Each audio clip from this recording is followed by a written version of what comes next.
The Afghan government is celebrating the turnout at the parliamentary elections despite the threats of violence. What can we expect for Afghanistan now? Hello, I'm Mike Walter sitting in for Anand Naidu, and this is The Heat.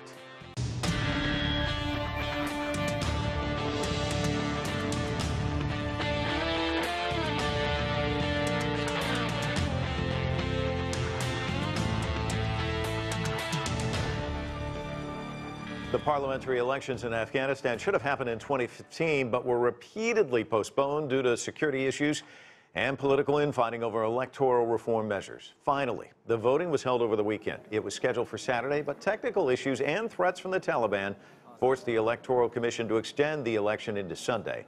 For more, we turn to CGTN's Filio Kontrafouri. She's in Kabul. And Filio, the Taliban threatened to disrupt the election with attacks, and there were certainly some of that. This is a year, of course, where violence is already on the rise, but half of the voters showed up at the polls, a very, very good number, especially given the conditions. Well, Mike, actually, the number, I think, it's quite impressive because the Taliban had targeted campaign rallies. They killed at least 10 candidates. They attacked voting registration centers. And all of this was happening way before voting day. So Afghans had every reason to take those Taliban threats very seriously. And still on voting day, imagine all those millions of Afghans standing in line for hours outside those polling stations. Imagine the real danger that they were exposed to. And still, even here in Kabul, there were blasts going off all day. It's in one attack, there was at least 15 dead and dozens more they were injured. And still, Afghans defied all that, and they did go out and vote because I spoke to many of them. They said they do believe in democracy, and they do want to see democracy flourishing in their country. They want to have better lives. They want jobs. They want education. They want to see an end to corruption, and they do want to see above all an end to this war, because one thing about Afghanistan is that it's a country that hasn't seen any peace in the last for decades, and fear about everything for Afghans, from back when the Soviets were here to the Mujahideen, to the Taliban, and even ISIS that is here now. Fear for Afghans is like a thread that's woven into the fabric of their lives, and they don't even know who to trust anymore. This is a country where people live day by day. They leave their homes in the morning, and they don't know if they will come back home alive.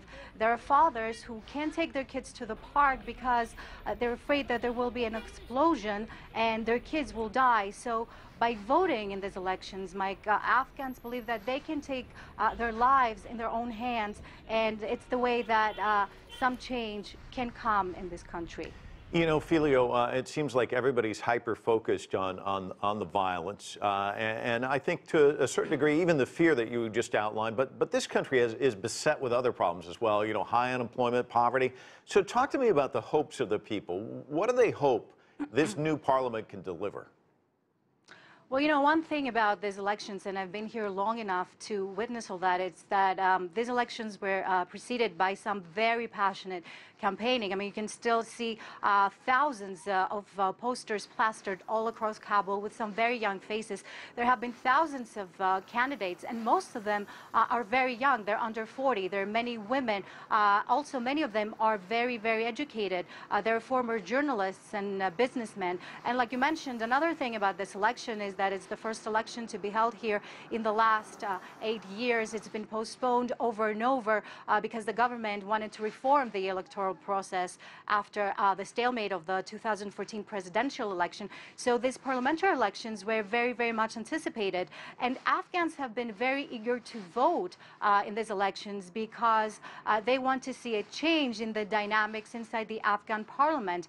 They want to see a change of guard there. They want to see a new and a more reformed parliament where the warlords and the people who are associated with them and the politically corrupt will be replaced by a new generation of more educated, younger politicians, more fresh faces, because Afghans believe that if anyone can bring some change to this country, will be people like them, young and educated. Now, will this happen?